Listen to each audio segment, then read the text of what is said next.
السلام علیکم ورحمۃ اللہ وبرکاتہ۔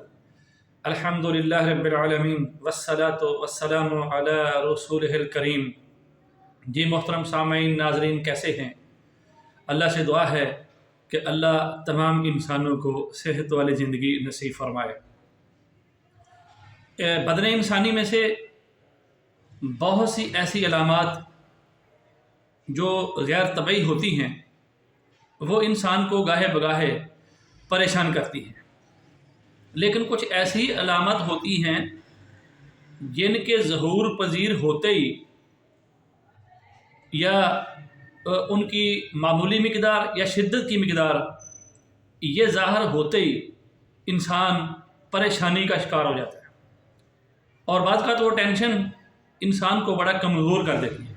اس کی امیونٹی، اس کی قوت مدافعت اس کو توڑ کے رکھ دیتی ہے۔ انسان نتیجتاً روز بروز کمزور ہوتا جاتا ہے، اور جو اس کی زندگی کی مصروفیات ہیں ان کو آہستہ آہستہ وہ کم کرتا جاتا ہے، کیونکہ اس کا اندر کا مسئلہ اسے بتا رہا ہے کہ جو علامت ظاہر ہو رہی ہے وہ اس کی صحت کے لیے کچھ اچھی نہیں۔ تو جو علامت کی میں بات کرنا چاہتا ہوں وہ یہ ہے کہ بدن انسانی کے جتنے مخارج ہیں ان میں سے کسی مخرج سے، یعنی جو جسم میں چیز اندر لے جانے کے راستے یا بدن انسانی سے چیز باہر نکالنے کے راستے، ان کو میں مخرج کہہ رہا ہوں، ان میں سے کسی مخرج میں سے اگر خون آئے، مثلا آپ نے تھوکا ہے تو وہ خون لگا ہے، یعنی خون آلود تھوک آ گیا ہے، تو آپ کو سمجھ آنی چاہیے کہ یہ تھوک آیا کہاں سے ہے۔ بعد میں انشاءاللہ آپ کو بتاؤں گا کہ اس کی ٹریٹمنٹ اور سادہ سی آسان سی وہ کیا ہے۔ تو اگر آپ تھوکتے ہیں تو وہ خون آلود ہوتا ہے، اس میں بلڈ لگا ہوتا ہے، تو آپ پریشان نہ ہوں، یہ آپ کے دانتوں کے مسوڑوں سے آ رہا ہے۔ اس کے بعد اگر آپ نے کھانسی کی ہے تو کھانسی سے نکلنے والی بلغم کے ساتھ خون لگا ہوا ہے، یعنی جو آپ نے کھانسی کی ہے اس میں تھوڑا یا زیادہ خون لگا ہوا ہے، تو اس سے بھی پریشان نہ ہوں، یہ آپ کے ریسپیریٹری ٹریک، یعنی یہ فیرنکس، لیرنکس، ٹریکیا یا لنگز، پھیپھڑے، یہ ان میں سے کسی بھی جگہ سے آ سکتا ہے۔ اس کے بعد اگر خون آپ کو کچھ زیادہ مقدار میں قے کی شکل میں، الٹی کی شکل میں آ گیا ہے،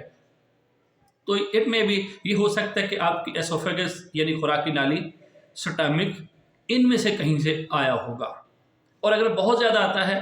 تو ہو سکتا ہے یہ آپ کے جگر اور تیلی سے آ رہا ہو۔ تو یہ تو ایسی علامت ہیں جو آپ کے ناف کے یعنی پیٹ کے اوپر سے خون نکل رہا ہے۔ آپ کے کانوں سے بھی بعض اوقات آپ میل کی چیل اتارتے ہیں تو اس کے اندر سے بھی اس میل کی چیل میں خون لگا ہوتا ہے۔ اس کے علاوہ بعض لوگ ان کی آنکھوں سے بھی خون کے قطرے نکلے ہیں، بعض کو ناک سے نکسیر کی شکل میں بھی خون آ جاتا ہے۔ یہ ہے پیٹ کے اوپر سے مخارج جن سے خون نکلتا ہے، اور اسی طرح آپ کو پیٹ کے نیچے یعنی آپ کی مگت پخانے والی جگہ سے بھی خون آ سکتا ہے، جسے لوگ بواسیر کے نام سے جانتے ہیں۔ اس کے علاوہ یوٹرس، خواتین کو یوٹرس، ان کی وہ جو بچہ دنی ہے، وہاں اس راستے سے بھی خون آ سکتا ہے۔ تو اس کے علاوہ بلیڈر یعنی مثانہ سے بھی خون آ سکتا ہے۔ تو آخر میں آپ کو انتہائی مختصر یہ فارمولہ بتانے لگا ہوں جس میں آپ کے بدن سے کسی بھی جگہ سے، لیکن ایک فرق ذہن میں رکھ لیں کہ اگر آپ کے پیٹ کے اوپر میں سے کسی مخرج سے خون نکل رہا ہے تو طبی طور پہ طب یونانی کے مطابق یا قانون مفرد اعضاء سمپل آرگن تھیوری کے مطابق یہ خشکی اور سردی کی وجہ سے ہوتا ہے، جسے ہم عضلاتی اعصابی بھی کہتے ہیں۔ اور اگر پیٹ کے نیچے کسی بھی مخرج سے خون آ جائے تو وہ ہمیں اسے طب یونانی یا قانون مفرد اعضاء کی صورت میں ہم کہتے ہیں، ٹرمنالوجی میں یہ خشک گرم یعنی عضلاتی غدی یہ کہلاتا ہے۔ تو اوپر سے خون آئے یا نیچے کسی مخرج سے خون آئے تو بڑا آسان حل ہے، پریشان نہیں ہونا، ٹینشن نہیں لینی، استغفر اللہ کا وظیفہ کرنا، اللہ سے معافی مانگنی ہے۔ اس کے بعد آپ نے سوجی کا حلوہ، تھوڑی سی سوجی لیں، اسے دیسی گھی میں بھونیں، وہ ناشتے میں دیں۔